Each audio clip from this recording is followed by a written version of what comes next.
What is up, everybody? My name is Justin. This is Forever Self-Employed. This is also all about pressure washing and quote IQ. And in today's video, we're going to be talking about how to start a lawn care business. Here with a lawn care specialist. Mike, how's it going, man? It's good, Justin. Thank you for having me on. It's always a pleasure to have you on your channel and my channel Yes, and the quote IQ channel. that's true. Um, as you guys can see, we're still not over streaming to multiple channels. It's still like a cool concept to us. But in today's video, we're talking all about how to start a lawn care business. Mike, a lot of people know you for your experience within the pressure washing industry. Can you tell us a little bit about your lawn care business, how you started it, and how long you were in it for? Yeah, so been in the pressure washing game forever, like 20 something years, 21 years, a little over that right now. But as far as the lawn care business, I sold the business at the beginning of last year. So I have been without a lawn care business for a year, which was just a tactical decision on my part as far as, business strategy growth and where I'm going personally with all of my various ventures. But I had hired a friend many years ago who was he was in like corporate management type deal, and he unfortunately lost his job. He lived in the neighborhood. His kids went to my kids' school, and fell in some tough times, and he ended up losing his house. I fortunately had a rental property in the same neighborhood that I allowed him to stay in. And then I thought, I gave him a job as a pressure washer. He was doing that for me. He was doing good. He was making good money, but I felt like I was underutilizing his ability, his talent, what I thought would be, somebody with initiative. Went out and started a landscape business from scratch, bought all the equipment, trailers, trucks, or trailer and truck, and utilized my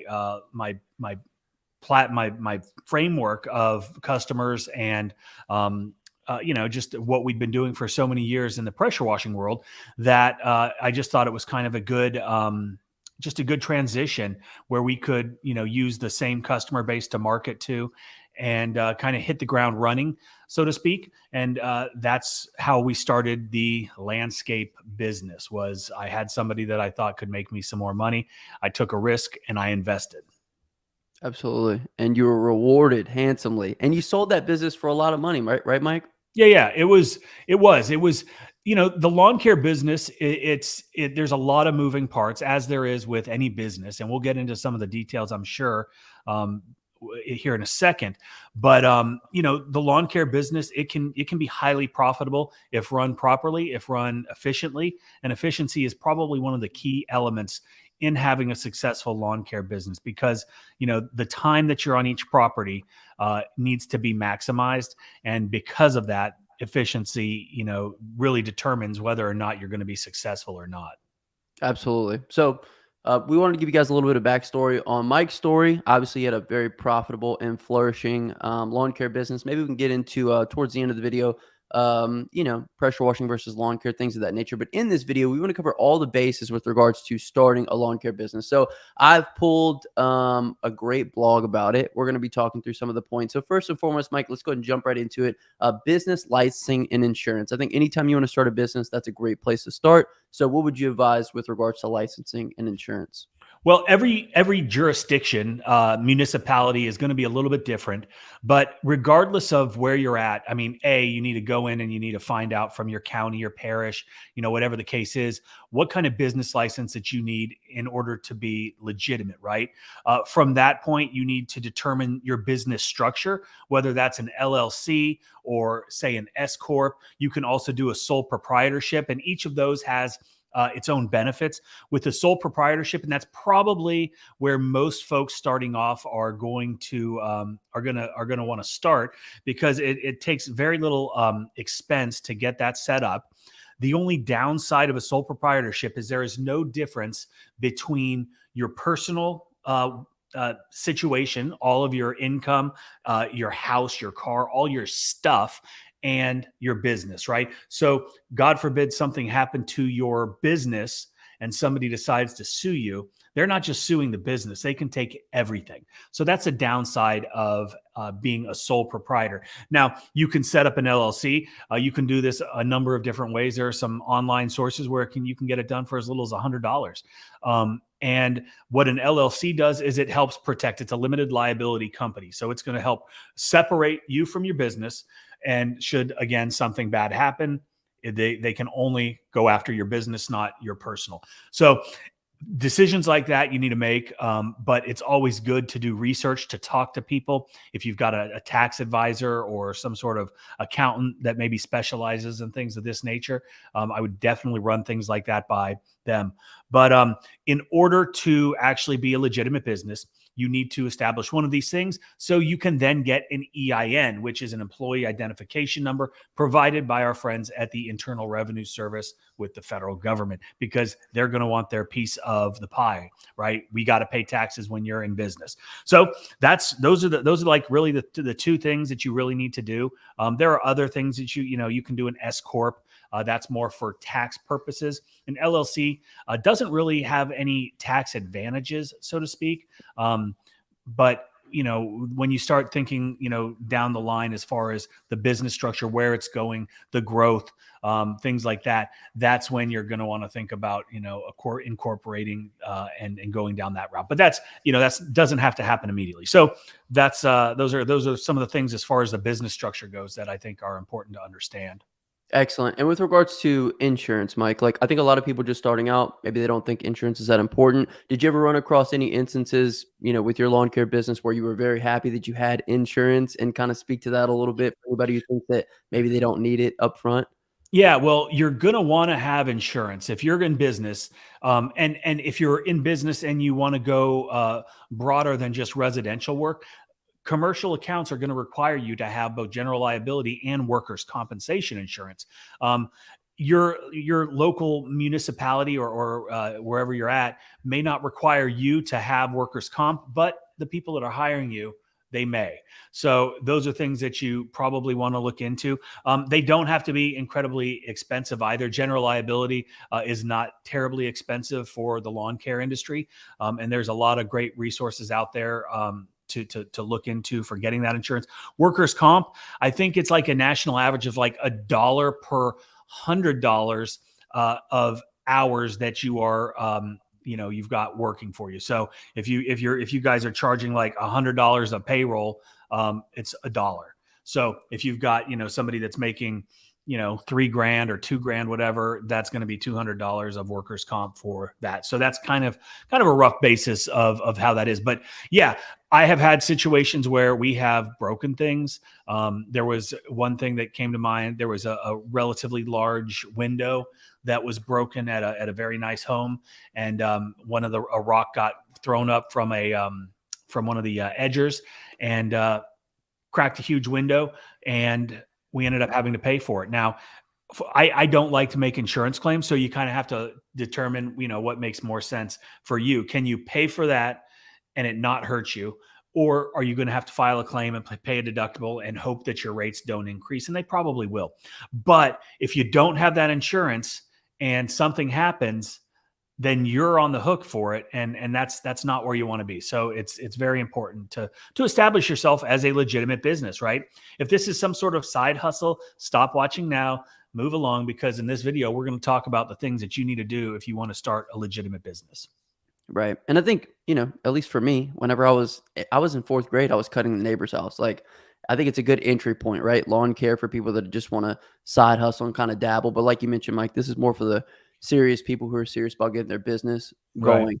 Right. One of the pro tips from the blog was type in your city name plus business laws into Google, and you can find local regulations for lawn care businesses. Right. So just something to keep in mind. But basically, as we mentioned, business licensing, you could do sole proprietorship, partnership, limited liability. You want to get that EIN, and then you want to go through the other steps to get your insurance in place. So let's kind of move on into the next piece, Mike, and that is going to be to this says get your lawn care insurance. We have lawn care insurance. Set up your business banking account. A lot of people don't think about, business banking or really keeping track of things for tax reasons. But as we mentioned before, if you guys are starting a legitimate business, this is something that you're probably going to want to take care of. Right, Mike? Yeah, absolutely. And again, it goes back to separating your personal finances from your business finances. The IRS doesn't like to see those intermingle, right? Your business needs to pay for your for the business, right? You're not over here getting into the business account from the personal, for personal reasons. Your business account pays you, right? And then you take that money that you're paid, and then you do what you want with it.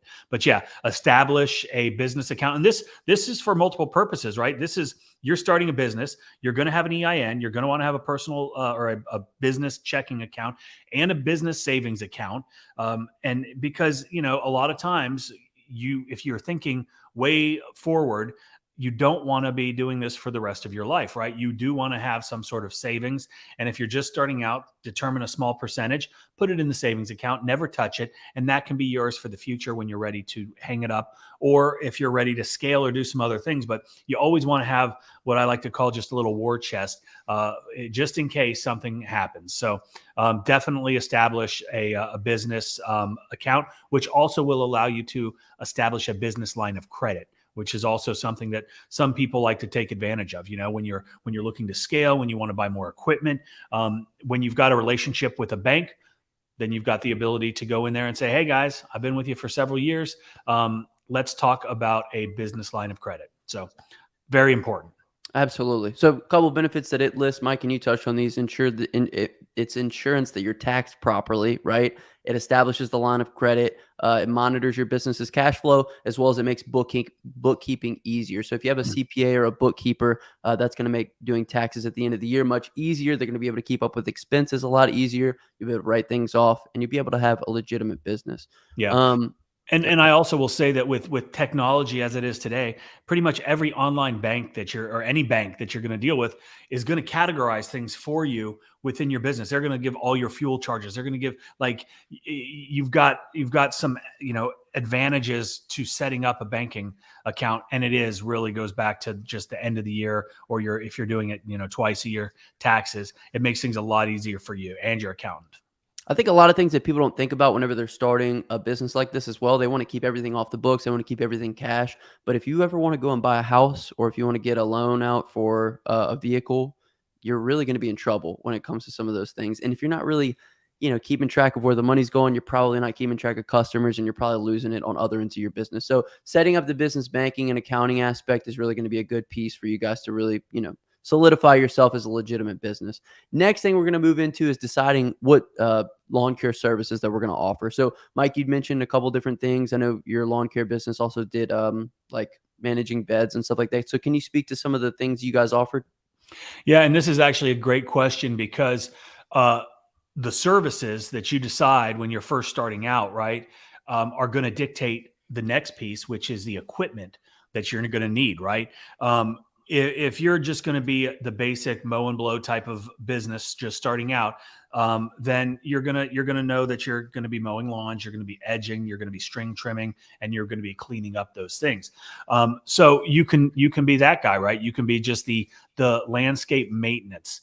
And that's primarily what my business did. We never really got into big installations, seasonal plantings, any kind of construction. There's landscape lighting. There's pavers. There's all kinds of things that you can kind of niche down on and really increase your revenue based on those things. So yeah, there are different levels of, or different categories in this landscaping world. So you can be the lawn care guy, you can be the landscaping guy, and you go do beautiful installations. You can be the paver guy, you can be the lighting guy, you can be the irrigation guy. And then there's all kinds of additional services that you can also provide, aeration. It's almost limitless, but you don't want to be, a jack of all trades and go out there and not really have any expertise in one specific thing. So when you're first starting out, I think it's very important to figure out what it is your focus is going to be on. That way you can buy the right equipment, and then you can focus your marketing on the right customers. I completely agree with that. A couple points I want to touch on with regards to this topic, Mike. The blog mentions that you should start small, offer the basic lawn care services, and then that way you can kind of grow with the business, right? You can start offering other things as you start to make money and you can invest in other equipment. It breaks down, there's 3 different categories it breaks down into. So mowing basic lawn maintenance, which is what we talked about, seasonal services, and then fertilization. So can you kind of speak to some of the seasonal services that you guys offered whenever things start to slow down? Well, so the beautiful thing where we live is, it's pretty warm all year long. What we do have in the southeast that a lot of people, like, in some of the videos that I make, they'll say like, "Oh my God, everyone's grass is brown and dead." Well, it's not; it's dormant. We have centipede grass down here that goes dormant. It looks really horrible in the fall and the winter, and then during the spring, it starts to green back up, and everything starts to look pretty. So when things start to go dormant, that means they're not growing. So our services, as far as the edging and the mowing, were not necessary. So we would do fall cleanups, leaf cleanups, things of that nature. That's what my company focused on primarily. We would do aeration. We never got into fertilization because there were specific licenses in our area that were required, specific equipment, more so to be efficient and highly profitable, that I wasn't willing to invest in that business. And I didn't get into, what happened with the guy that I hired. But it turned out to be not a good fit, and I had to let him go. And long story short, I had a business that I wasn't planning on running myself because I had somebody in mind that was going to run this for me. It didn't work out. So then that's when I just kind of determined the least path of resistance, which was just to be, landscape maintenance. I had this business. We had grown it significantly, and I didn't want to just walk away from it at that point. So that's why we were just staying with the basics. But like you said, there are a bunch of different services out there that you can offer. And I think the biggest takeaway from this section is just the fact that once you build a customer base of recurring customers, you can then offer them all kind of different services. So I'm going to go through some of the services that they mention on here. They have leaf blowing, dethatching, or power raking. I'm not sure exactly what that is. Lawn aeration, grading, mulch installation, sod installation, lawn returfing, like a bunch of different things in here that more so lean more towards the landscaping side, I think, than the lawn care. But the beautiful part is those 2 things are kind of interrelated, right, Mike?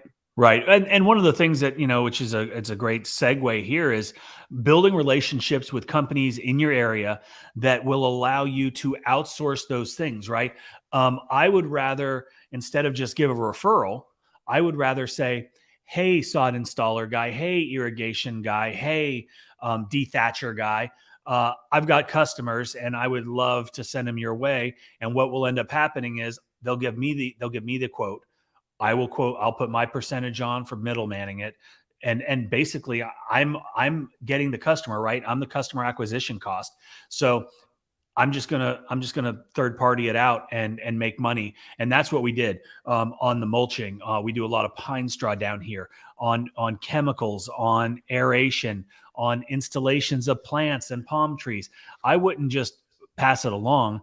I would take my cut, right? I found the customer, they're my customer. I'm going to give you a little bit, or you're going to get a lot of it. I just want a little bit. So definitely have relationships with people that are providing services that you're not providing, so you can also capitalize on that revenue. Absolutely. Before we get into the next piece, I do want to let you guys know this video is sponsored by Quote IQ. So if you need help keeping up with customers, sending estimates, invoices, or collecting payments, check out Quote IQ. It'll be linked in the comment section and the description of this video. Me and Mike are actually giving away. Wait, what? That's me. We're giving away 2 MacBooks here very soon to 2 premium or platinum subscribers of the app. So if you guys are interested in that, definitely check out the premium or platinum subscription. Towards the end of this, we're going to be talking about how you can utilize Quote IQ within a lawn care business. And we're going to look at some of the benefits that it can have for your business. Right. But as we mentioned before, building that customer base, being able to contact all of them, keeping them in one place, that's really beneficial for your business. Right. And Quote IQ does a great job of that. And the reason that we're giving away laptops, we gave away 2 pressure washing business starter kits over the past couple months. To Clayton and Malin. Malin. Gosh, Clayton and Malin. And so both of those guys have got their stuff. And unfortunately, Clayton is up. Actually, they're both up in the Northeast, aren't they? Clayton is in Minnesota. I talked with him the other day, and he said there's like 5-foot wind or snow drifts up against his garage. So he's got a pressure washer, a surface cleaner, and everything that he needs, but just nothing to clean yet. So, but we're giving away the laptops because we've got a desktop version of Quote IQ that we just put out. We're basically through the beta testing phase of this. Have got a lot of good feedback, but essentially this is just kind of a this is what you're looking at right now is the laptop version. So it allows you to do everything that we just talked about, create estimates, keep track of your customers, send invoices. It's got scheduling. It's got notifications. It's got one of the most advanced mapping features in anywhere, which, allows us to quote from our measurements that we take, whether it's lawn, whether it's, how much sidewalk we're going to be trimming. You can do linear footage, you can do square footage. It's got just about everything you could possibly need. We've also got the street view, which gives you just one more layer of confidence when you're out there giving quotes remotely. So that's why we're doing that. Absolutely. It also helps you keep track of your expenses. So it's got expense tracking. It's got all your business analytics. And towards the end of this, like I mentioned before, we're going to go deeper into that. But we'll go ahead and jump into the next piece. And that's going to be getting the right equipment and tools together. As we mentioned before, it's going to be better to know what kind of services you're going to be providing so that way you can kind of dial in on what equipment you need. But Mike, let's talk a little bit about your first setup. Obviously, when you first start a business, there's a lot of risk there. You probably didn't want to spend a whole lot of money. So what did that first setup look like for you and your business? Well, for us, I had an established business, so I had a little bit of an advantage. I had some capital that I could spend to invest in the business without having to kind of shoestring it from the beginning. But like, if you're just starting out, you want to do something on your own, you can really start a business for damn near next to nothing, right? Under $1,000, you can get a lawnmower, you can get a couple little hand tools that you need.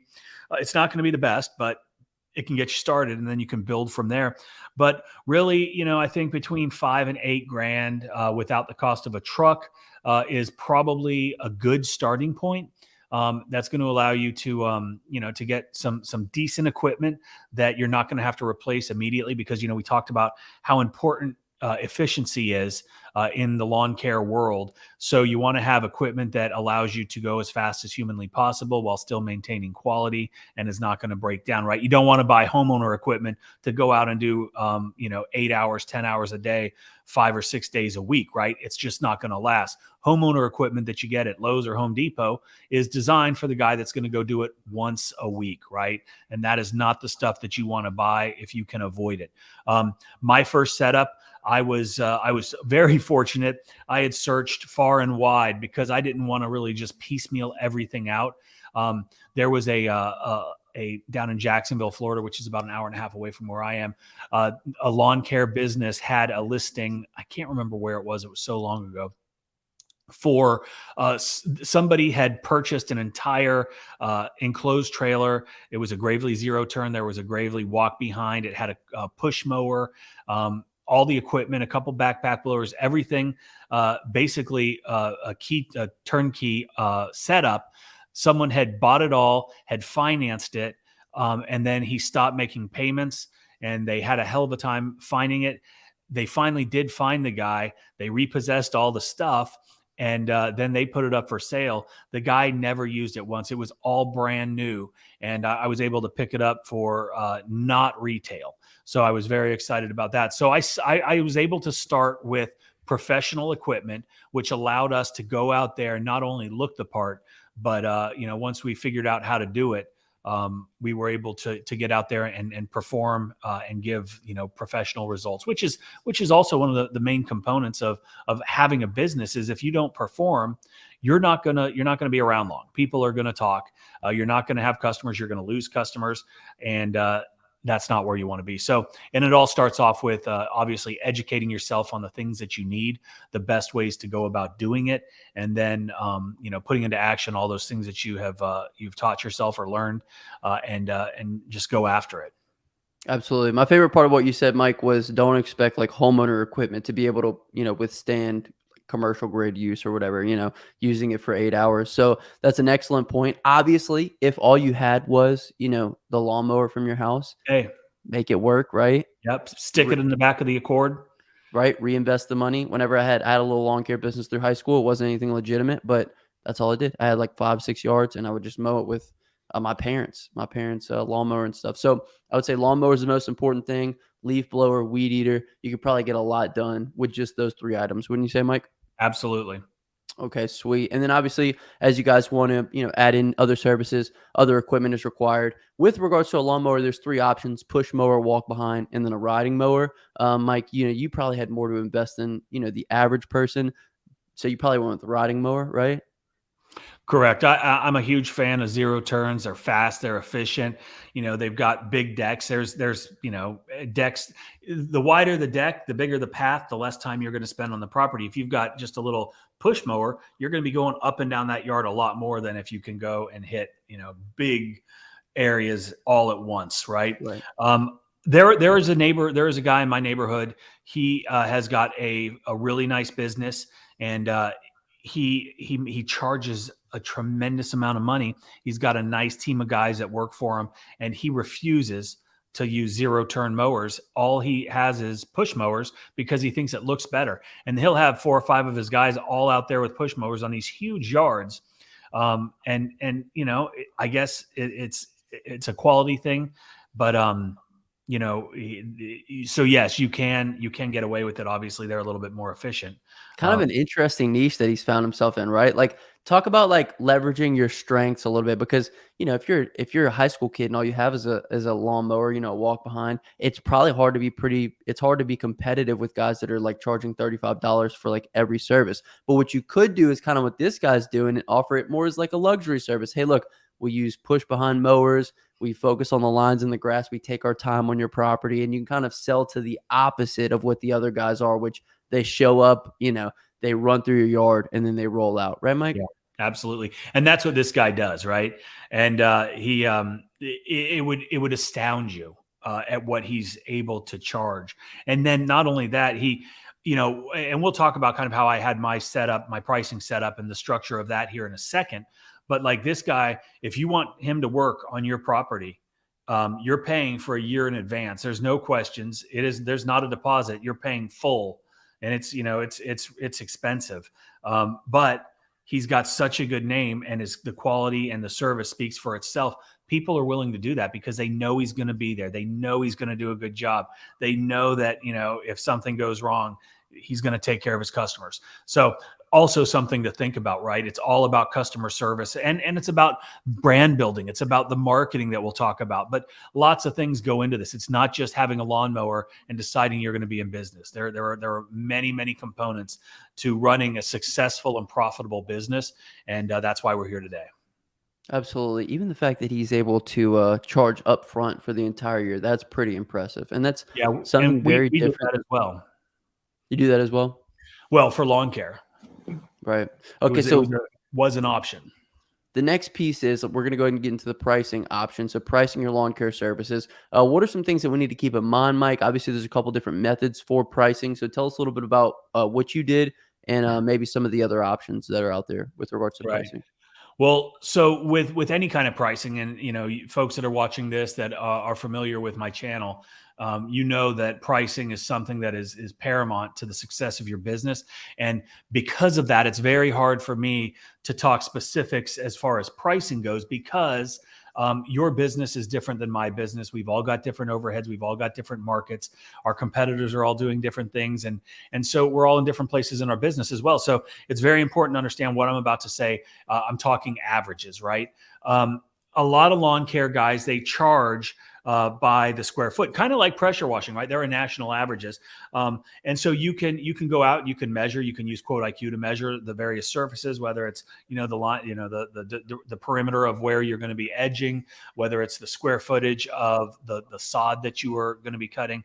And then you can assign an hour, or not an hourly rate. You can assign a square foot rate to that and come up with a price. There are guys that they charge by the man hour.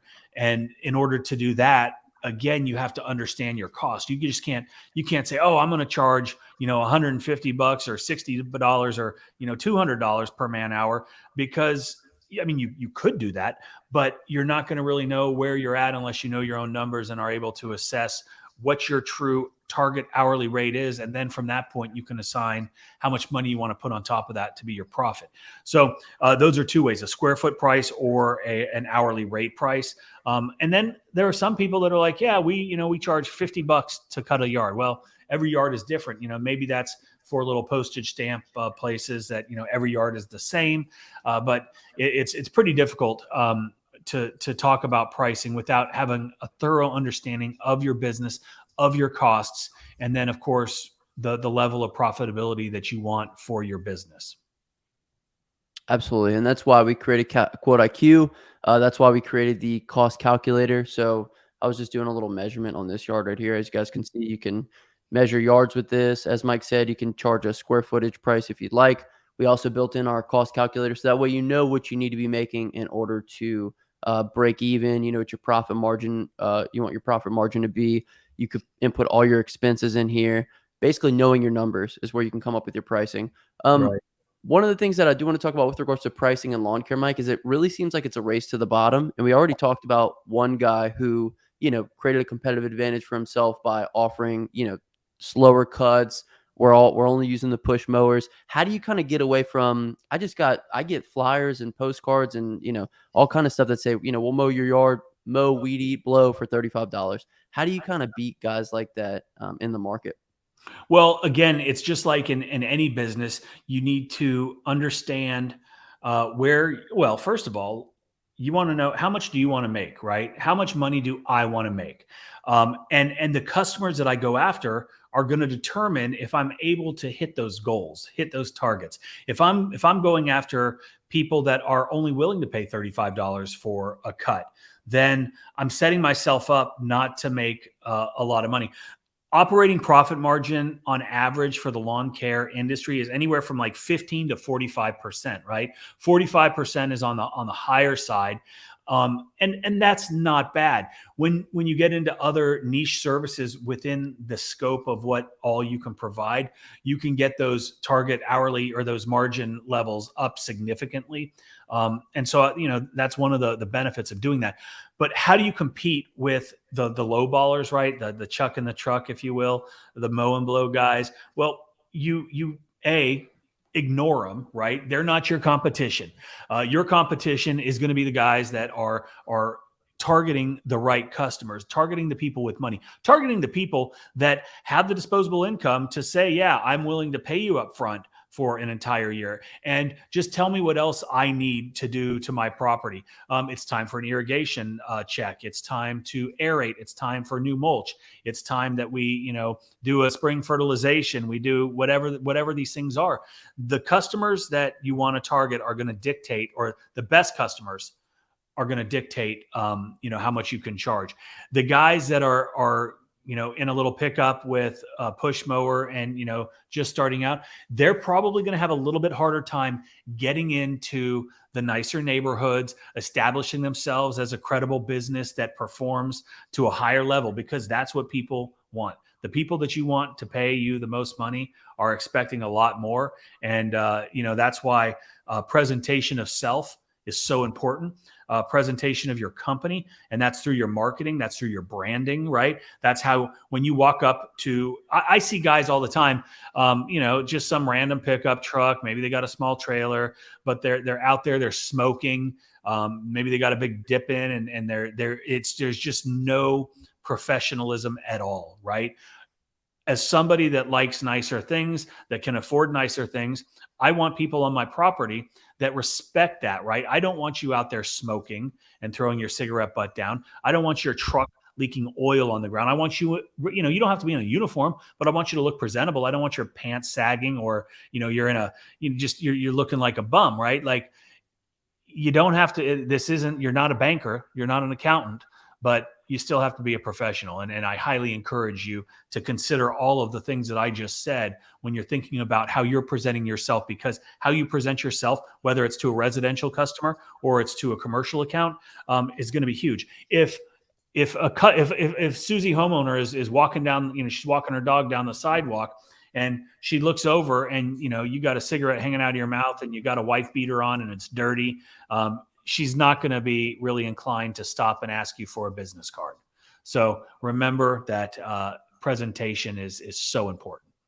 Right. Completely agree. And we face some of the same issues within the pressure washing industry, right? Like we call it the $99 guy, the guy who's going to come over and do everything for $99. At the end of the day, those kind of companies will go out of business very quickly because if anything breaks down, or anything happens, really, you can't afford to replace it. You can't afford to keep your business up. So I completely agree, Mike. Advertise to the right people. Don't concern yourself with those low dollar guys. And then also leverage niche services in order to get your foot in the door with customers that you might not have been able to otherwise, right? So if Susie Homeowner, as Mike mentioned, has a guy that's just like, okay, he's been cutting the grass for a few years, like he does an all right job. Sometimes he messes up, whatever. And you come in and you offer a service like, leaf removal or, you trim her beds or whatever the case may be. And you say, hey, we also offer lawn care. She's like, great. I've been looking for a guy to replace this, somebody who doesn't take their time. They're always blowing and going. So I agree. Focus on quality, focus on presentation, and then don't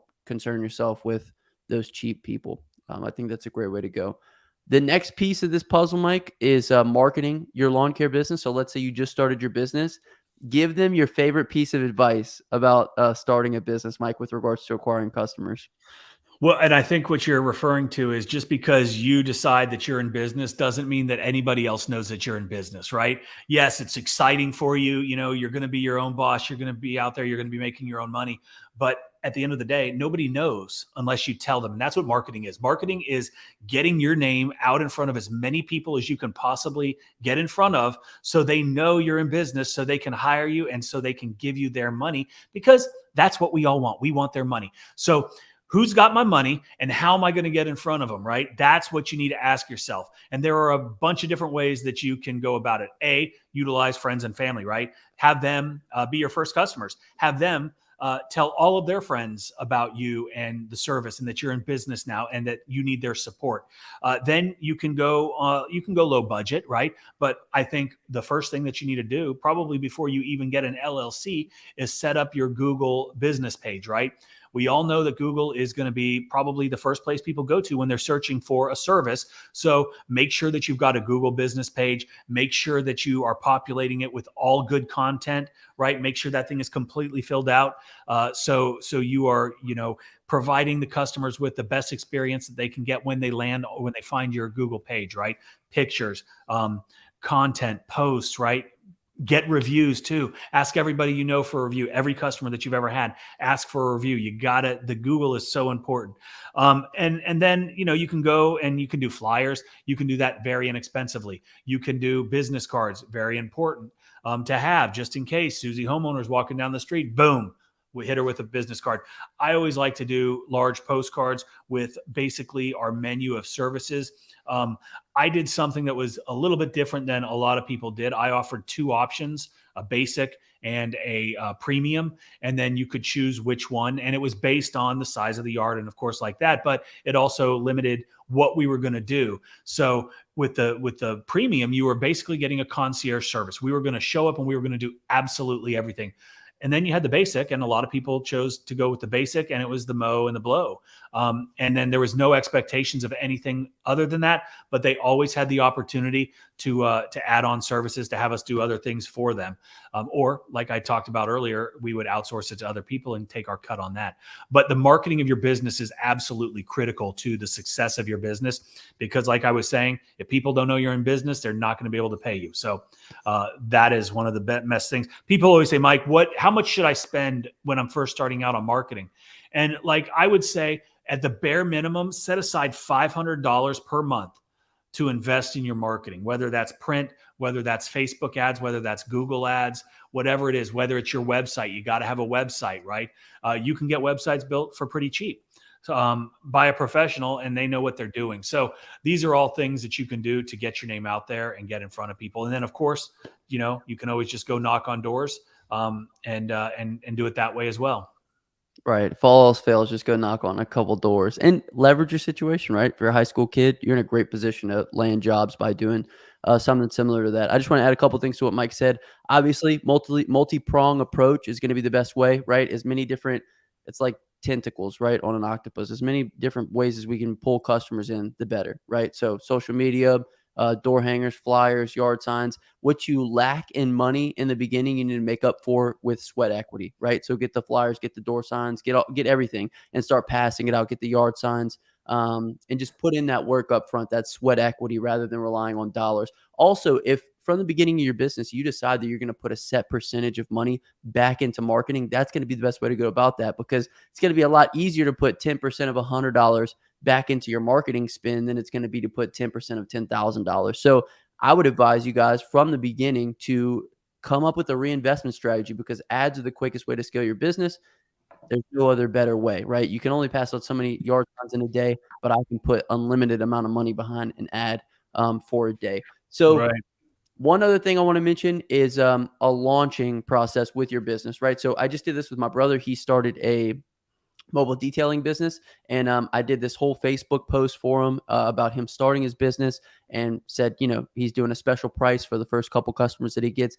He ended up getting his first 5 customers just because we did a big post. I made it to where people were commenting on it, sharing it out, and it was a whole big thing. So kind of, if you can, create some momentum for your business by having a huge, first post, get everybody to share, get all the friends and family to comment on it. And that's a good way to get your name out there for the first part. Anything else with regards to marketing, Mike, that we want to add to this? Well, no, we talked about presentation of self. So, you don't have to go out and buy, expensive uniforms. You can do something as simple as hit Walmart and get some green shirts, right? Just have whatever, you don't, it doesn't have to be extravagant, but it needs to be professional, right? And don't go out there with ripped up stuff. And yes, you're in lawn care. You're going to get dirty. The expectation is, yeah, I hope he's dirty. If he's not doing his job maybe, but you need to look clean and not clean. You need to look professional.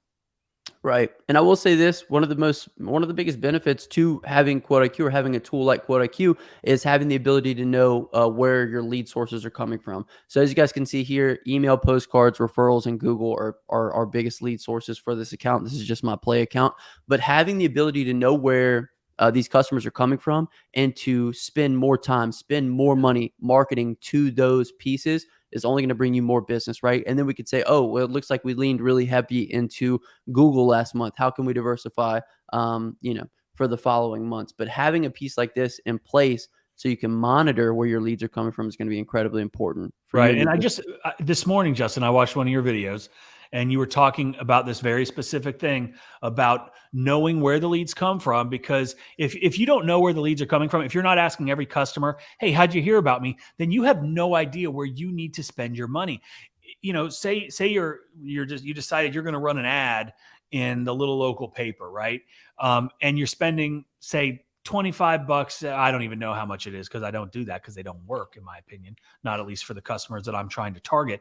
But say you spend $150 a month to be in that paper, and you did that for a year. I'm not smart enough to do the math, but that's over $1,000. And what if nobody ever called you from that ad because you never asked? What if what if you did ask and nobody ever said the tell and sell or the penny saver or whatever the paper is? Then you know what you need to do?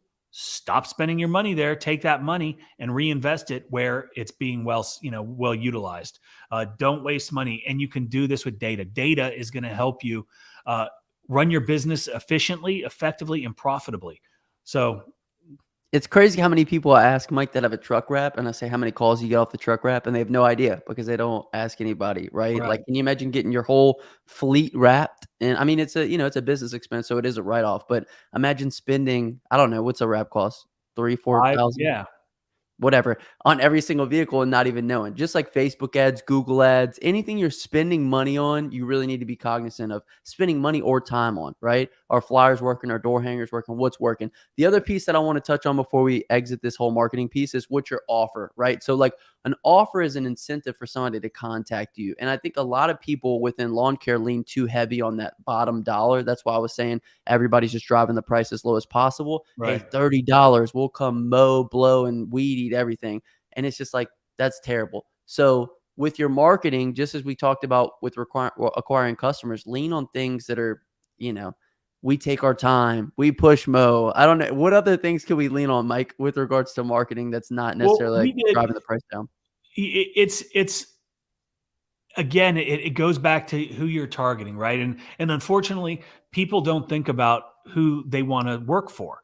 They just want to go out there and work. So unless you put in the time, the effort, and the thought to figure out where the people are that have the most money, that are going to pay you the most money in order to do what you do, then you're going to be leaving a lot of money on the table and going after the wrong people. I can tell you this because I did this. Right. When I first started, we called it the death triangle, right?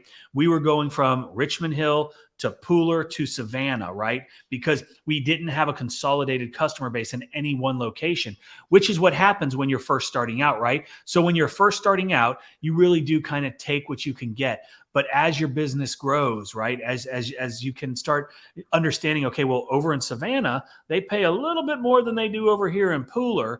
And so when that happens, then you start really targeting Savannah. You start targeting the customers in the neighborhoods around where you're working, because you want it to be densely packed with customers. You don't want to be doing that death triangle like I talked about, because all that windshield time is just wasted money, right? And it's really hard to account for that and to charge for that when it's on you, right? So understanding where your customers are and trying to get it as localized and consolidated as possible is really important when you're eventually getting to that point. Again, when you're first starting out, you kind of got to take what you can get, but still always be pushing price, right?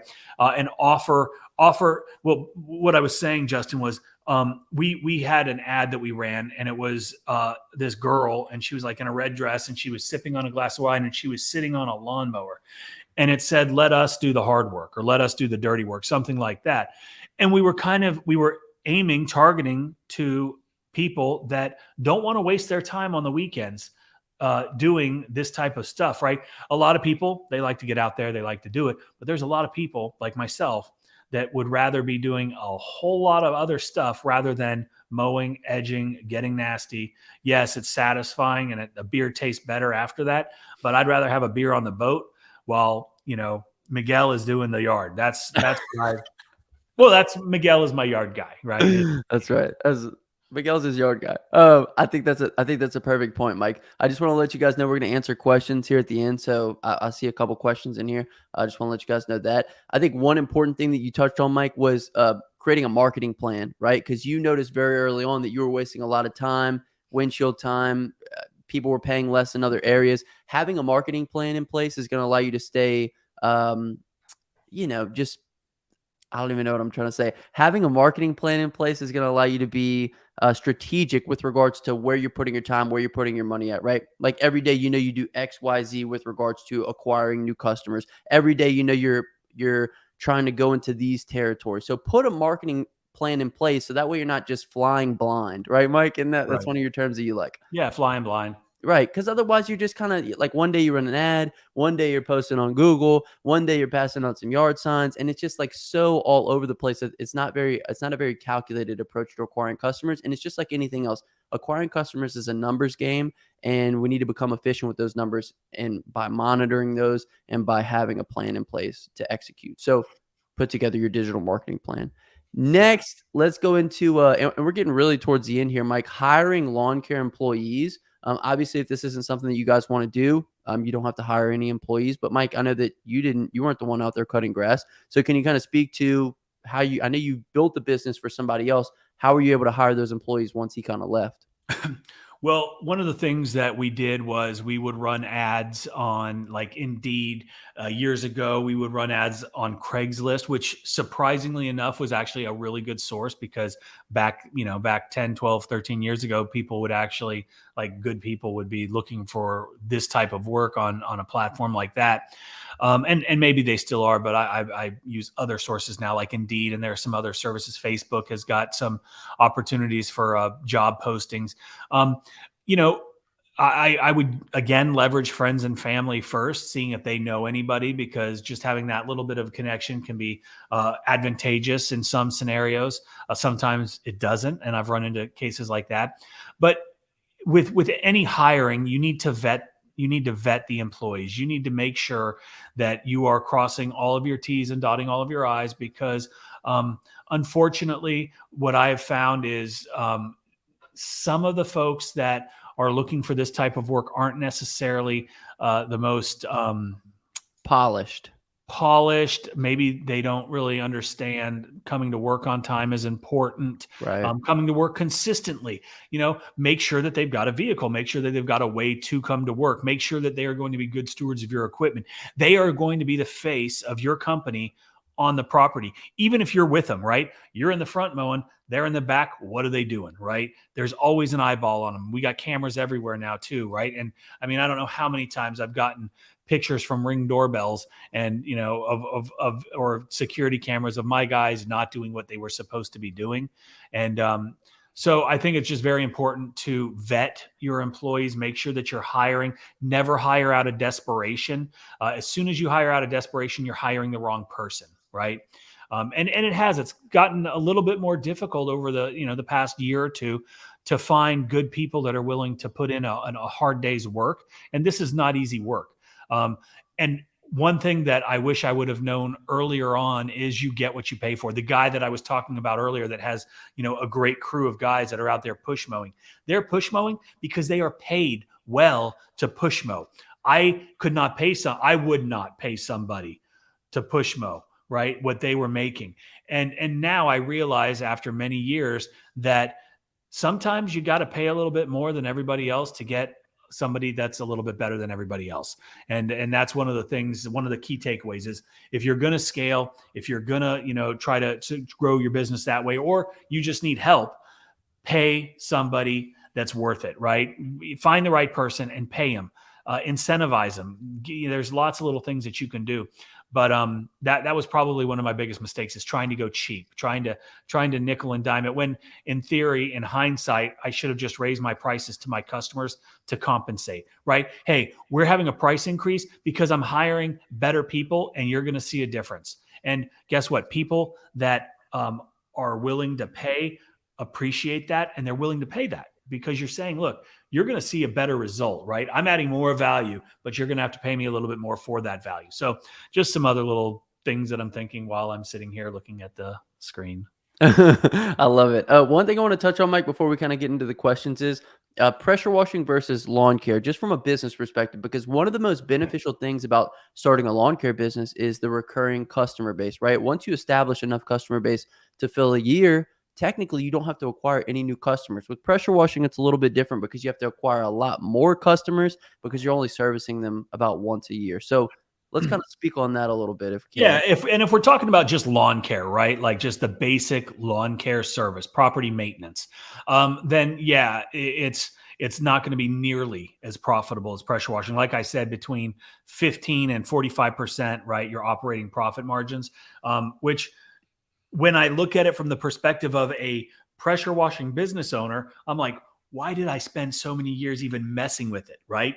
Which is why I sold it, because the margins weren't there for me to spend my time, my energy, and stress for that type of, I don't want to say minuscule. I mean, it was a very good business, but there was a lot more effort put into that than I was willing to put in at my age, if you will. I think one of the benefits to you, Mike, is you're such a good marketer, right? You're so good at acquiring new customers. For some people that maybe aren't as good, it might be more beneficial to have the lawn care business because then you can kind of rest on that current client list. Right. Right. Could be. But what I was going to say is also when you get into more of the niche services, when you're looking at, a $25,000 paver install, right? Those are good jobs to get. The profit margins on those are ridiculously high. When you go in and you do an entire landscape for, a $2 million home, that is a huge price point. That is a huge ticket. And the profit margins on those are equally very nice.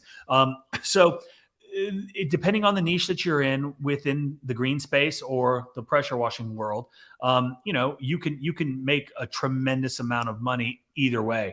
And then, it also goes back to scalability. But yes, your customer acquisition costs are going to be higher, I think, on the pressure washing side of the business, simply because, like you said, it's not an every week thing or an every other week thing. It's once a year, maybe twice a year if you're lucky. And then in some areas, it's once every couple years. We're fortunate. Mildew, humidity, heat, just the perfect breeding ground for the things that people want not to be there to grow. So we're very fortunate where we live. And because of that, we're able to have that consistent lead flow.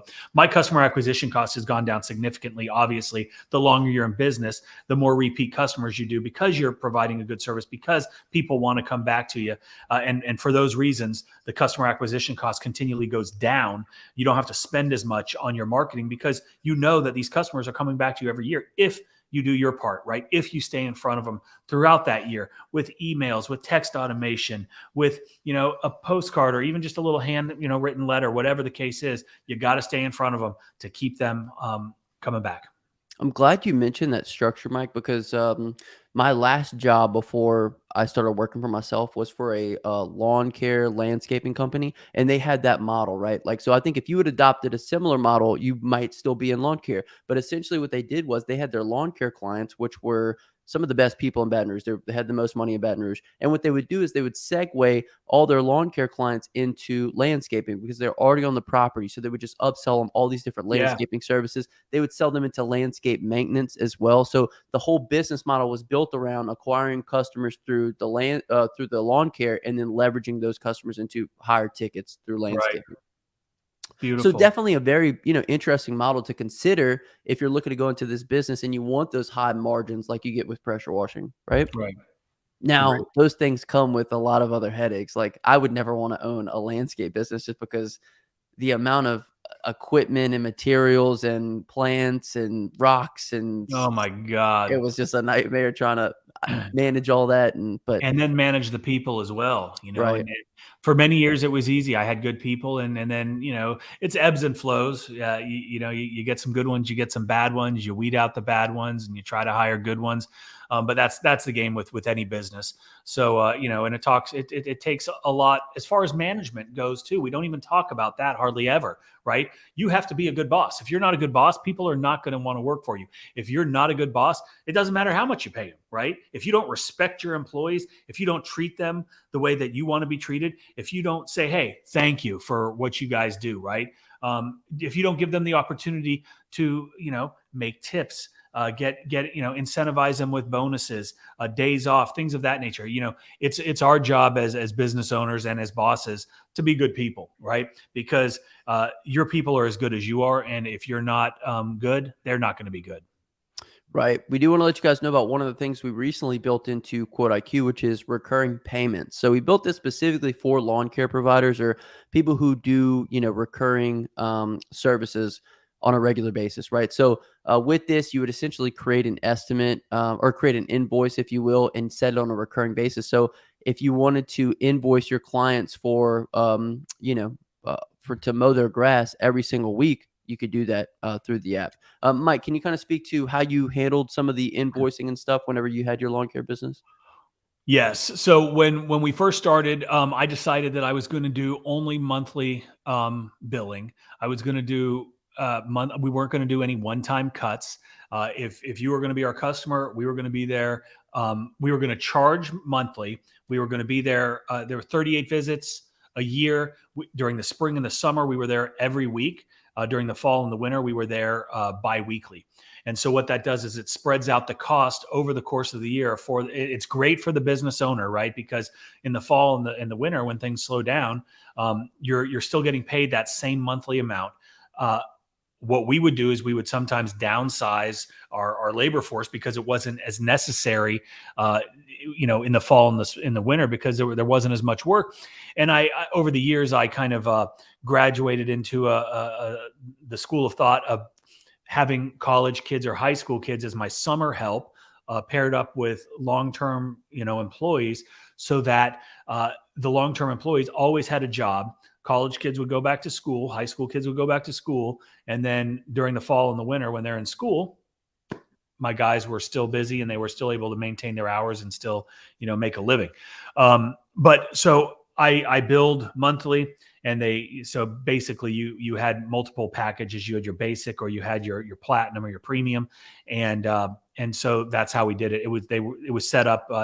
We didn't have Quote IQ back then, but it was set up just like we have Quote IQ set up. So it's just flawless. The customers would get their estimates each month. They would pay their invoices online, and we would get paid quickly. And that's why we modeled what's it called? Quote IQ after QuickBooks is what I was using because it was just so the ease of use, right? Set it up once, forget about it, right? When I first started, I was doing manual invoices every single month, and I'd have a stack of envelopes that I'd take out to the mailbox. It was just a nightmare. But technology has come a long way. We have built, Quote IQ, which is a phenomenal resource for, managing your business, and that's how we do it. Right. So if you haven't already, check out Quote IQ, linked in the comment section and the description of this video. Mike, do you have a couple minutes to answer a couple questions? Of course. Beautiful. Qualzone says, when do you know that it's time to upgrade equipment?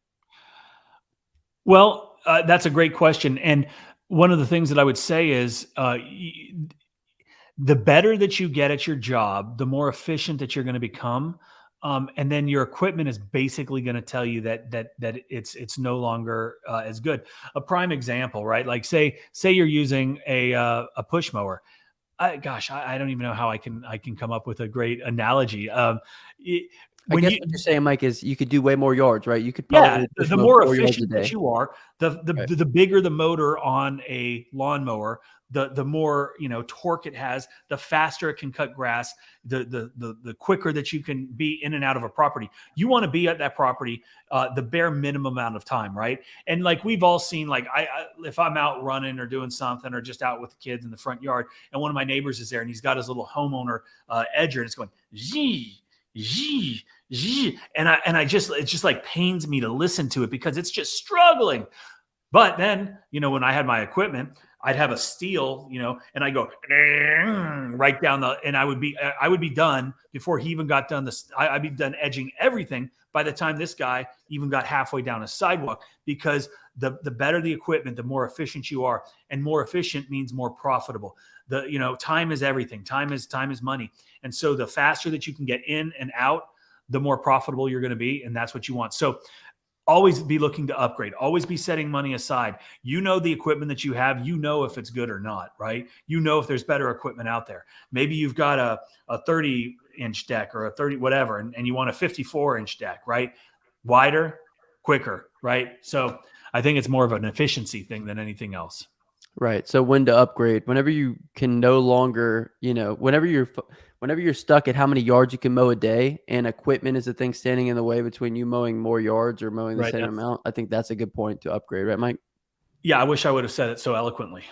Well, I just rephrase. Anyway, how do you know when to buy used mowing equipment or keep fixing it versus buying new equipment? Okay. And again, another good question. And this is a trap that I've fallen into. I fell into in the past. And it really wasn't until like maybe the last, 5 or 10 years where I really realized that my time, energy, and everything else is worth way more than dicking around with equipment, right? I would Band-Aid stuff to the point of it like not even being functional, but as long as we could get, another hour or two out of it, like it was worth it. It's not. So your question, don't buy used equipment. People get rid of used equipment because it's not good, right? Don't buy their shit. Don't buy their problems. Save up and buy new, right? And then when obviously do your PM, keep it, upkeep is important. Preventative maintenance is important. But when it keeps breaking, get rid of it, right? It's a consumable. It's if you're wasting time with that, you're not making money with that, right? Get rid of it, buy a new one. Simple. Mike, did you used to buy other people's problems? I bought other people's problems, and then I continued to fix their problems, and they were my problems. But now, I was just talking with my wife the other day about this. Instead of, we were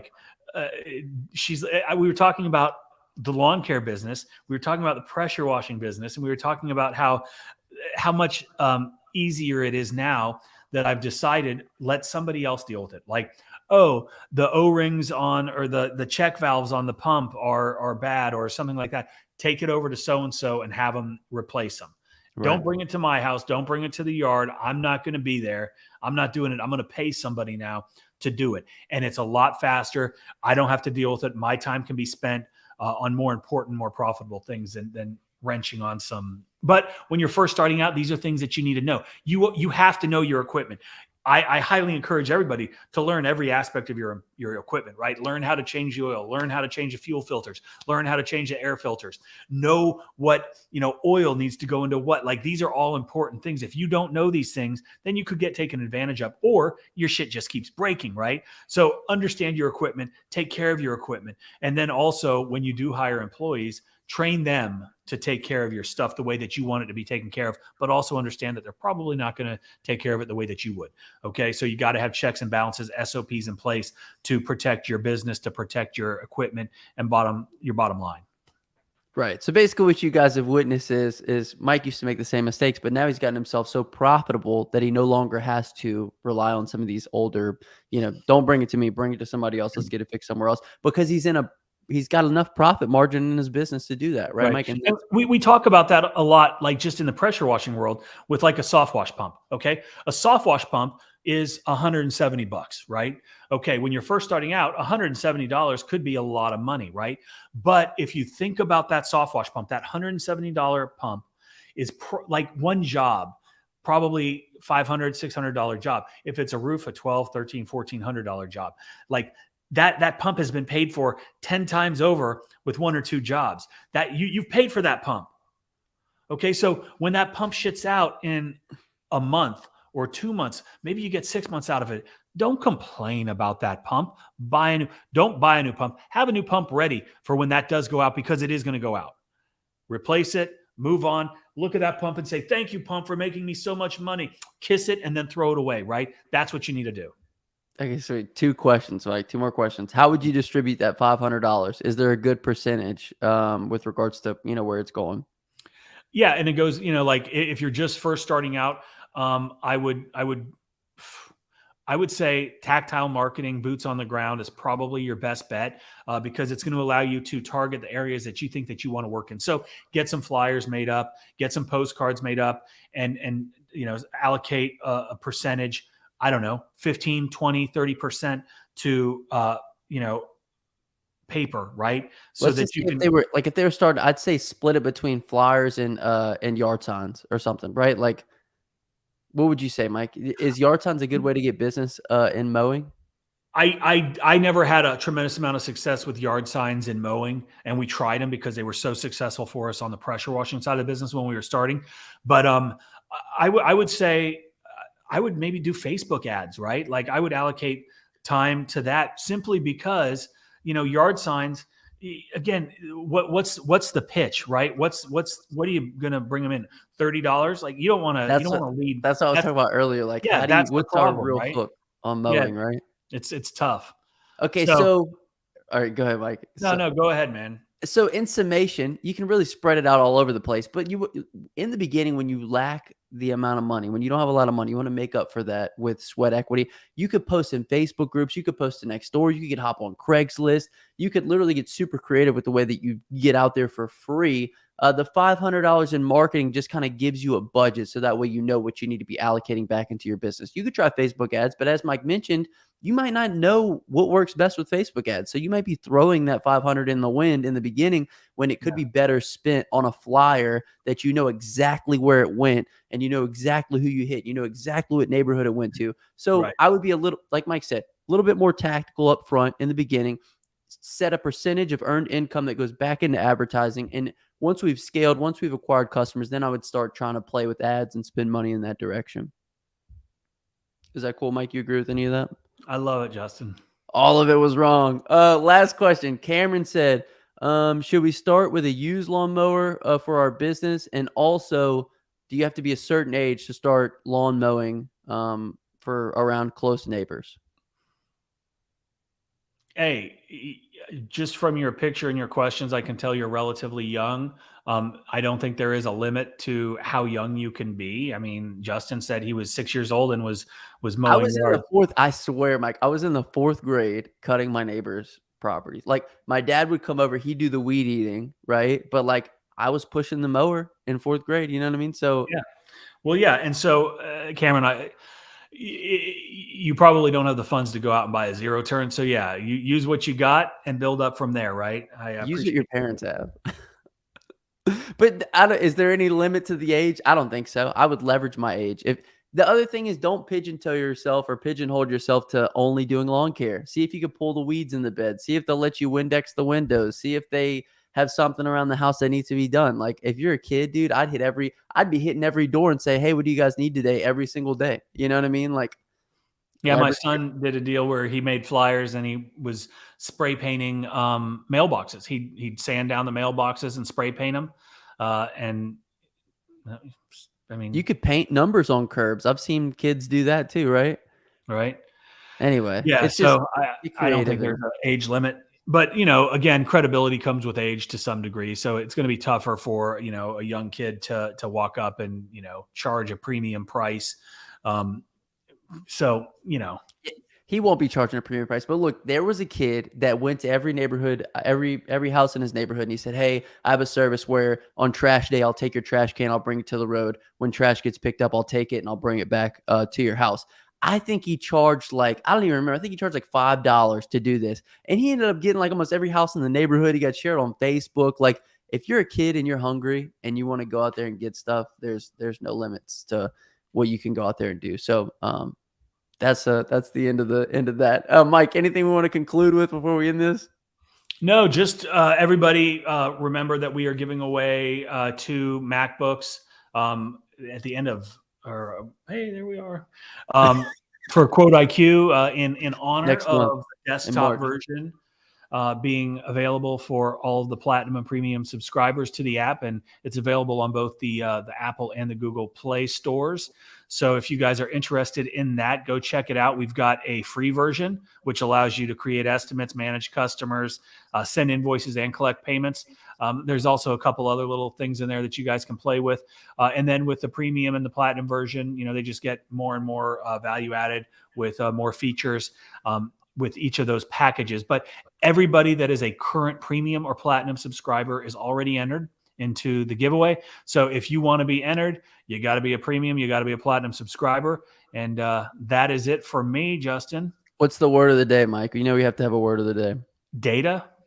The word of the day is data. If you guys made it this far in the video, comment down below data on me or Mike's channel, and we will hashtag you're a real one. Thank you guys so much for hanging out with us today. Hope you got some value. Hit the thumbs up button, subscribe. And until next time, hustle hard and get that money, baby. Peace.